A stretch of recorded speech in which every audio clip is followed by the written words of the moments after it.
Elevated এক্সপ্রেসওয়ের নির্মাণ কাজের মধ্য দিয়ে বদলে যাচ্ছে আশুলিয়া। দূর হতে যাচ্ছে যানজটের ভোগান্তি।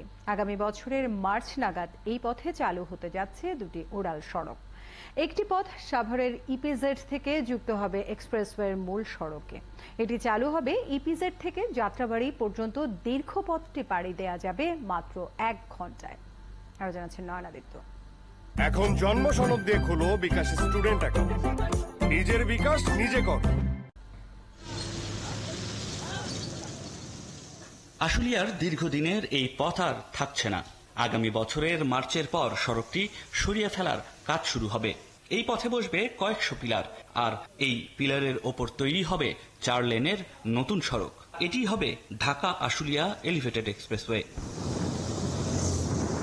আশুলিয়ার বর্তমান এই সড়কটির পরিবর্তে এখানে দুটি উড়াল সড়ক নির্মাণ করা হচ্ছে।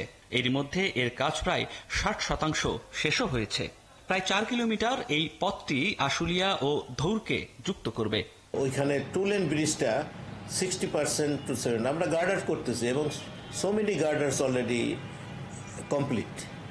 সো আমরা আমাদের হাতে 9 মাস আছে, তো 9 মাসে আমরা এটা শেষ করতে পারব। পুরো এই পথের নির্মাণ কাজ শেষ হবে 2027 সালে, যা ঢাকা ইপিজেড থেকে এয়ারপোর্টকে যুক্ত করবে।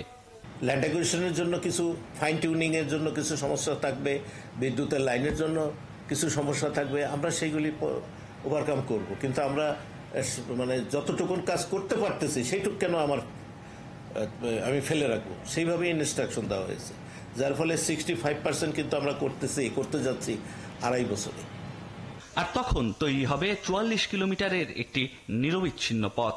তখন সাভারের ইপিজেড থেকে যাত্রাবাড়ি পর্যন্ত পাড়ি দিতে সময় লাগবে মাত্র 60 মিনিট।